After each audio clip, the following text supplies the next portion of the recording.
Hola, en esta oportunidad vamos a hablar acerca del plan de redacción, un recurso muy útil para emprender la empresa de producir un texto con la mayor eficacia. El plan de redacción así es una guía que nos indica por dónde debemos realizar ese proceso de escritura y nos permite también asegurar que nuestra inversión de tiempo y esfuerzo en la producción de ese texto sea eficiente y no que si lo hacemos sin un plan descubramos que el texto que escribimos no es el adecuado y por lo tanto se pierde ese tiempo y ese esfuerzo. Al construir un plan de redacción nosotros podemos anticipar la factibilidad y la pertinencia del texto que vamos a escribir. Eso quiere decir que si realmente ese texto puede ser escrito, eso lo podemos ver en el plan, y si realmente es pertinente con lo que nos han solicitado o lo que queremos producir. Un plan de redacción en general puede tener muchos pasos, pero casi todos los planes de redacción están compuestos de estos 5 pasos, aunque estos 5 pasos, en realidad de estos 5 pasos, 3 corresponden al plan de redacción, que son los 3 primeros. Los 2 posteriores ya se realizan después del plan de redacción, aunque pueden estar anticipados por algunas cosas que decimos en el plan de redacción, y vale que ahora hagamos algunas recomendaciones al respecto. Vamos a ver, estos pasos son la determinación del tema, la recopilación de materiales, la lista de ideas, la redacción y la edición. Veamos cada uno de ellos. En la determinación del tema decimos de qué vamos a hablar. Nos aclaramos nosotros mismos el tema. Si nosotros no tenemos claro el tema, es difícil que hablemos sobre eso. Para poder aclarar el tema, es importante que construyamos un enunciado que tenga estas características. En primer lugar, debe empezar con un sustantivo y en la medida de lo posible que sea un sustantivo abstracto, es decir, que designe entidades que solo pueden ser pensadas por la mente, es decir, que no son percibidas por los sentidos. Ejemplos de sustantivos abstractos son estos: soluciones, intervención, principio. Además, añadimos otros complementos que nos ayudan a construir una frase. El tema es una frase completa y no es una oración, porque no tiene un verbo, pero tiene complementos. Digamos que nosotros escogemos la palabra principio, el sustantivo principio para nuestro tema. Un ejemplo: principio, y añadimos unos complementos. Principio de interés superior del niño en la legislatura. Es un tema de corte jurídico. Ya tenemos una frase completa, no tiene verbo, nos ha recortado el tema, está muy bien. Podemos ya hacer un texto sobre este tema. Probablemente si queremos hacer un artículo, un ensayo, una tesis, el tema sigue siendo muy amplio para el espacio de estos géneros. Por lo tanto, para recortarlo aún más, vamos a añadir un complemento de tiempo y de lugar. En este caso, uno de lugar: principio de interés superior del niño en la legislatura ecuatoriana. Lo hemos acotado mucho más. Y luego un complemento de tiempo: principio de interés superior del niño en la legislatura ecuatoriana de 2010 a 2019. Entonces, aquí al final tenemos un tema muy completo, una frase sin verbo, muy bien acotada, con un complemento de espacio en color amarillo y un complemento en color rojo. He puesto los colores solo para resaltar estos complementos, ¿sí? Otros ejemplos, también con el sustantivo resaltado con un color, espacio, complemento de espacio y de tiempo con otros colores. Por ejemplo, diagnóstico y soluciones al tráfico de Quito en la primera década del siglo XXI. Sustantivos: diagnóstico y soluciones, complemento del lugar de Quito, complemento de tiempo en la primera década del siglo XXI. Otro ejemplo: tratamientos alternativos para la lesión de rodilla en la medicina japonesa de principios del siglo XX. Otro ejemplo: implementación de materiales sismo resistentes en la construcción de edificios en Chile a finales del siglo XX. ¿Sí? No siempre sustantivo, otros complementos, pero no falta nuestro complemento de lugar y de tiempo. Un último ejemplo: trastorno de ansiedad en bachilleres de colegios públicos del Ecuador al rendir el examen ser bachiller durante el año 2017. Tenemos aquí ejemplos para textos que caben en diversas áreas, ¿no? Tenemos urbanismo, tenemos medicina, tenemos obra civil, arquitectura, ingeniería y psicología. Bien, vamos a nuestro segundo paso, que es la recopilación de materiales. Este paso consiste exclusivamente en recurrir a fuentes bibliográficas, sean físicas o digitales, pero estas fuentes tienen que ser fiables. ¿Qué quiere decir que sean fiables? Quiere decir que la información que estas fuentes nos ofrecen sea contrastada, verificada, producida de forma científica.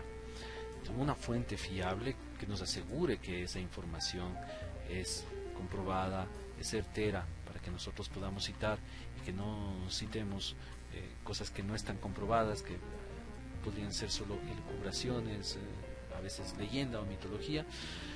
Decía que esas características deben ser, en general, fuentes que señalen una editorial, que estén publicadas por una editorial, que tengan un autor, un año y lugar de publicación. De forma inversa puedo decir lo siguiente: una fuente de la que no sabemos su editorial, ni su autor, o su año o lugar de publicación, hay que desconfiar. De manera general, las fuentes fiables tienen un autor, una editorial detrás, y un año y un lugar de publicación. Para conseguir esas fuentes bibliográficas recurrimos a bibliotecas que pueden ser físicas, pero también pueden ser virtuales.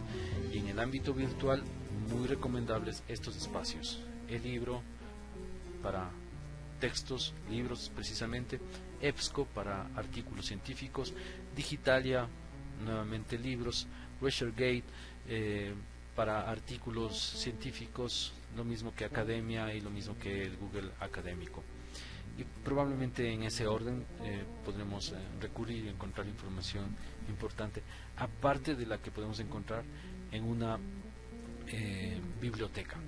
Entonces, es muy recomendable que en la recopilación de materiales ya vayamos construyendo la lista de referencias de las fuentes con las que nos quedamos, a las que vamos a recurrir. Yo he tomado como ejemplo de tema sociológico, antropológico, el de la identidad ecuatoriana de finales del siglo XX a principios del siglo XXI, que es este de aquí. Para ese tema he tomado cuatro fuentes impresas, y he elaborado ya la lista de referencias en formato APA, que está aquí. Tengo un libro de Jorge Enrique Dunn, otro de Donoso Pareja, otro de Manuel Espinosa Polo y uno de Osvaldo Hurtado.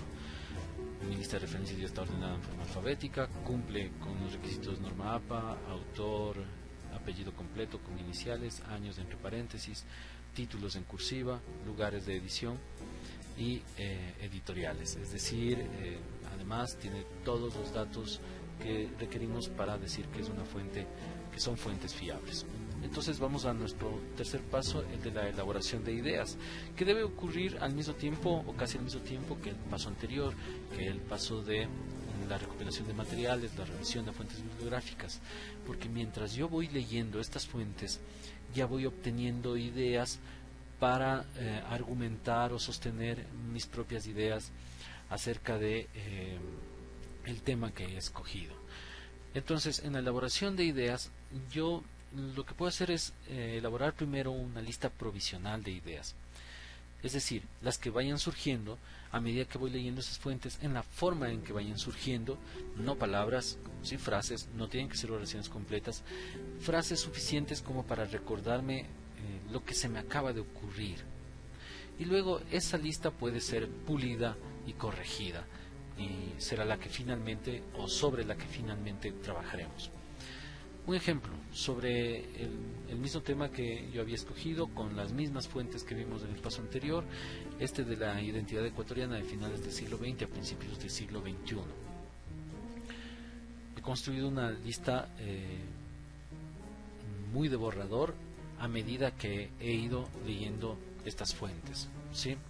Tengo 8 ideas y además de escribir las ideas que se me han ocurrido, he señalado el autor al que puedo o con el que puedo sostener o argumentar esta idea. Por ejemplo, la primera, que es alienación cultural por preferir la cultura norteamericana a la nacional, es una idea que yo puedo argumentar citando al autor Spinoza, ¿sí? La segunda, que dice impuntualidad a la hora de cumplir los compromisos adquiridos, en cambio la puedo argumentar recurriendo al autor hurtado. Y así con todas las demás. Si ustedes desean pueden darle pausa a este video y revisar todas estas ideas. Son 8 ideas sin ningún orden, algunas un poco repetidas, con una redacción correcta, pero nada más. Acompañan mi proceso creativo en el momento de lectura. Ahora, ya he terminado esta lista de ideas, yo la reviso y entonces corrijo, puedo fundir ideas, puedo desechar ideas y ordeno en la manera en la que yo voy a presentar o desarrollar en mi texto. Esa es mi lista B, la definitiva. Me he quedado al final solo con 4 ideas para argumentar cada una recurriendo a sendos autores, ¿no? Entonces, por ejemplo, en la primera, negación a asumir el mestizaje cultural ecuatoriano, es una idea que voy a sostenerla recurriendo a la fuente de Jorge Enrique Adún. La tercera, existe un proceso de aculturación del indígena por adquirir formas mestizas y del mestizo por adquirir formas extranjeras, me apoyaré en Espinosa, en la fuente de Manuel Espinosa Polo. La tercera, generalización acerca del carácter del serrano del costeño, me apoyaré en Donoso. Y la última, alteración de los valores para privilegiar la trampa y denigrar la honestidad, me apoyaré en Hurtado. Además están ordenadas, o sea que la primera que aparecerá será esta de anegación, la siguiente de existe un proceso de aculturación, la siguiente de generalización y la última alteración de los valores, porque he decidido tomar un orden de lo más general a lo específico. O sea, he empezado por la negación del mestizaje cultural y termino sobre los valores que privilegian la trampa y denigran la honestidad. Son una característica muy específica de la identidad ecuatoriana que yo considero y que voy a argumentar apoyándome en estos autores. Hasta aquí ya está mi plan de redacción construido. Es decir, que en este punto yo puedo decir si el texto que voy a producir es pertinente y es factible. Se lo puede escribir y tiene relación con lo que me piden. Cualquiera que no vaya a escribir este texto, que no escribió esta lista de ideas, alguien externo, lee esta última lista de ideas, puede entender ya de qué voy a hablar. Y puede decir si es que el texto tiene futuro, si es pertinente y se puede hacer. Como ven, no es una lista que tenga solo una palabra en cada oración, cada enunciado. No dice negación, porque entonces no me diría nada. Son lo suficientemente amplias para darme una idea, no son tan largas como para ya convertirse en un desarrollo. Entonces, en el siguiente paso, que es el 4, entonces yo ya puedo redactar. En el momento de redactar, no debo olvidar que debo desarrollar las ideas en el orden que he puesto en mi lista B. Debo tenerla siempre presente. Al texto debo dotarle de una estructura, siempre esta estructura: introducción, desarrollo y conclusión. Debo dividir el texto en oraciones principales y secundarias. Las oraciones se separan siempre con punto. Y debo citar todo lo que no es mío, que son ideas ajenas, usando un formato consistente, que en nuestro país el más generalizado es el formato APA. Al final, cuando ya termine de escribir, colocaré el título, no al principio. Y es recomendable hacer una lista de 3-4 títulos al final y luego escoger uno de esos, porque va a ser el enganche que haga que el lector quiera leer nuestro texto. Vamos a nuestro último paso, que es el de la edición. Y entre el paso 4 y el quinto, es decir, entre la redacción y la edición, hacemos una pausa. Es decir, después de haber escrito el texto, lo dejamos reposar el mayor tiempo posible, unas horas, unos días si es posible, o semanas.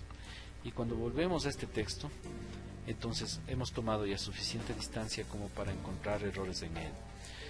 Nos vamos a fijar sobre todo en 3 aspectos: la ortografía, la puntuación y la coherencia y la cohesión. Y ortografía y puntuación tienen que ver con el lenguaje, que muchas veces uno comete errores solo por escribir, y si corrige ese mismo momento o intenta corregir ese mismo momento, probablemente no tendremos la misma efectividad que al hacerlo después de un tiempo. La coherencia y la cohesión tienen que ver en realidad con nuestra lista de ideas. Es decir, en este punto cogemos nuestro ensayo y retomamos nuestra lista de ideas y vemos que en efecto este escrito que hemos producido trate del tema que nosotros nos planteamos con ese sustantivo abstracto, en ese espacio y en ese tiempo, y que seguimos el orden de las ideas, y que las ideas que nosotros planteamos en la lista B, una vez más nos aseguramos, tengan relación con el tema. Si hemos cumplido con todos estos parámetros, por lo tanto, decimos que el texto es ya presentable. Muchas gracias.